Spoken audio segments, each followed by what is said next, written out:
Hello everybody, my husband's birthday is in a few days, so I'm making him a birthday card. I made this one originally. I took inspiration from this Born to Grill stamp set. When I saw it in the new catalog, it was perfect for him. And then I'm using this little mini greeting stamp set also, and this die set that is called For You Die Set. And I'm using a little tag out of it because I thought that would be cute. Black satin ribbon. Black and white twine. I've got this little piece of paper.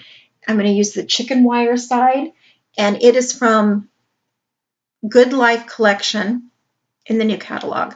This was an 11 by 8.5 paper, so I cut it down to 4 1/4 by 11 and then scored it at 5 1/2. I'm going to do the apron in green this time. I just thought it would be lighten it up a little bit. I think that one's too dark. So I came in 1/8 of an inch on the black piece and another 1/8 of an inch on the gray piece, which is called River Stone. So I started off 4 1/4, then I came in 4 1/8. 5 1/2, I came in 5 3/4, or 5 3/8, sorry. And then I came into 5 1/4 by 4. Now I'm going to stamp the gray piece first. And I'm going to use Riverstone ink on Riverstone paper. So it's slightly darker ink, but it gives a little bit of a tone-on-tone look, which I really like. And I'm just showing that you only need to stamp on a portion of the card. You don't need to stamp all over that card base. I'm doing the Born to Grill, which I thought was cute. There's a beer mug, and then there's a beer bottle and a bottle opener. There we go. Beer bottle, bottle opener.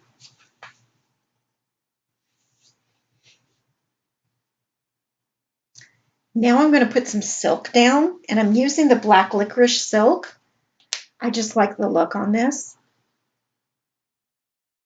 I have a really bad habit of when I pull it out, pretending like it's nail polish, and I don't get enough on there because I'm scraping it against the side of the bottle so I don't get too much out.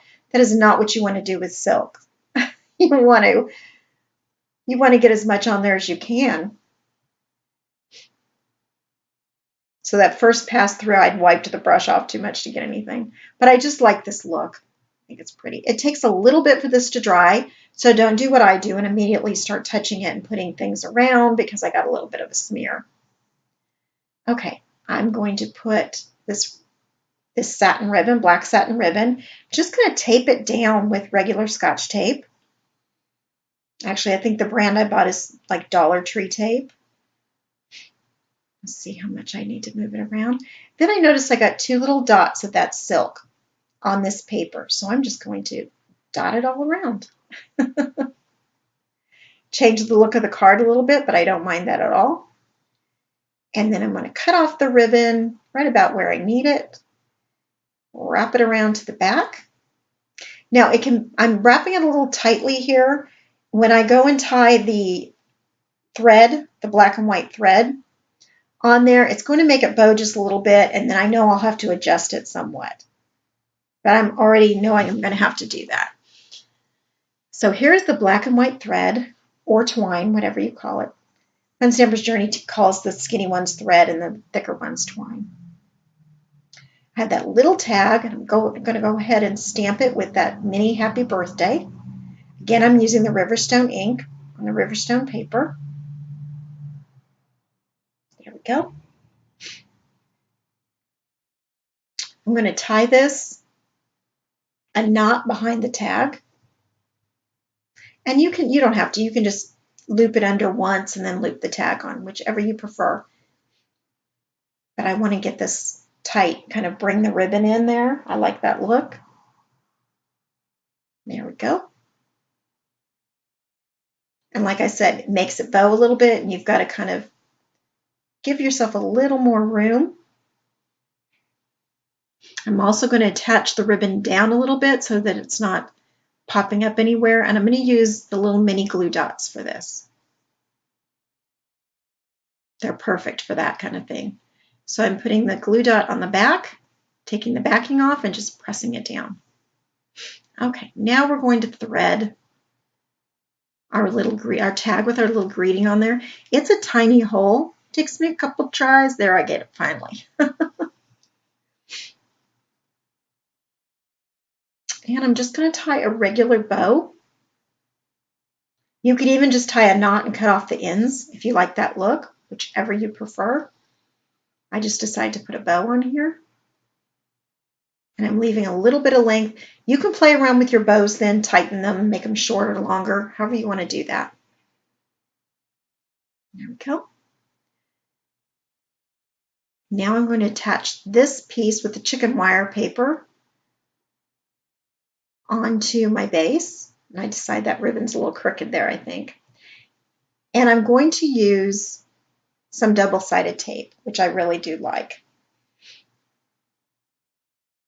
The great thing about it is you can just tear it off exactly where you want it.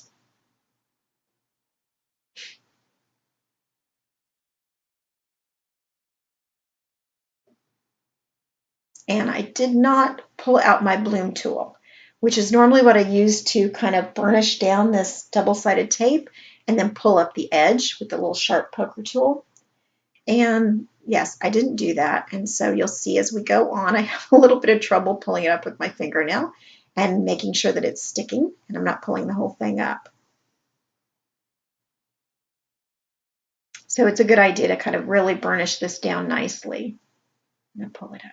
There we go. And then I'm just putting this over to the side where I want it. Sticking it down there. Now we're going to do our apron. And I decided to do it in that green color to see how that looked. And I ended up liking it. I'm going to use the river stone to put it on here.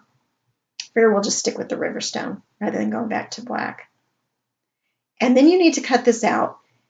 There's no die for this set. So I like fussy cutting sometimes if it's not a real detailed die. And this one I'll kind of show you how I'm going to get into some of those areas that I wanted to cut the card off, the paper off of, but it's kind of hard to do.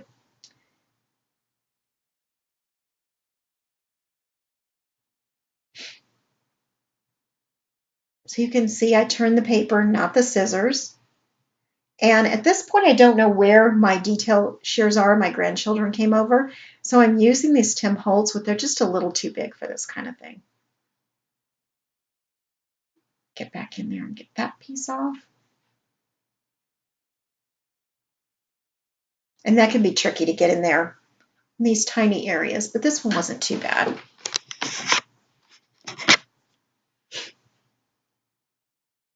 Now, to get that little piece out of there, I'm going to use this little punch myself a hole, and then I'm going to take my scissors.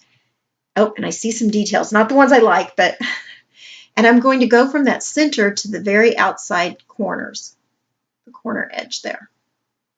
And then all you have to do is cut from corner to corner. And in the past, I'd try to kind of fold the paper over and get a little cut in the middle, all sorts of things. But with this punch, now I don't have to do that anymore. So I really enjoy having that. You could also use maybe a hole punch if you had one that wasn't too big of a punch. You could do that. Okay, now I'm just going to attach that on there. I'm going to use some double-sided tape again.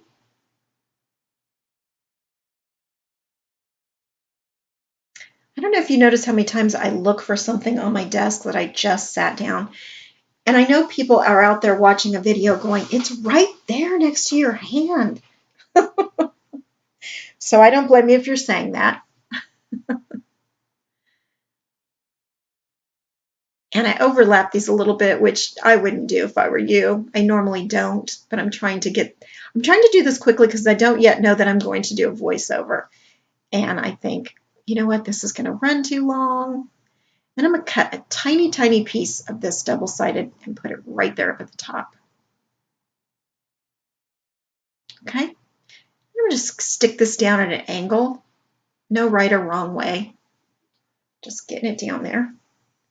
Then I'm going to use some double-sided tape on the back of the gray piece, the Riverstone gray piece, to adhere it to the black licorice piece.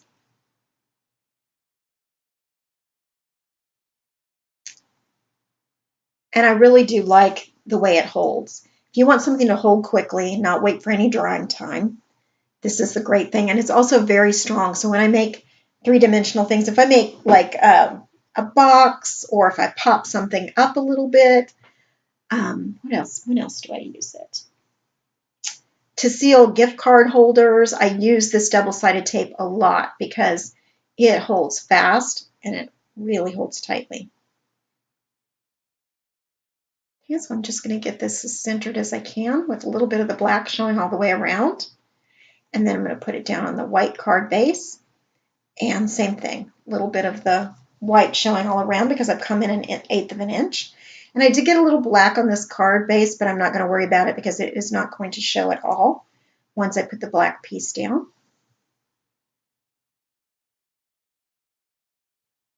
And again, wish I had pulled my bloom tool out before I started this. It would be a lot less painful to watch me try to peel this up if I had done that. But it was a little far away for me to sort of reach for it during the video. Okay, so we're going to put that piece down. And there we have it. There's my husband's birthday card. Thank you so much, everybody, for watching, and happy crafting.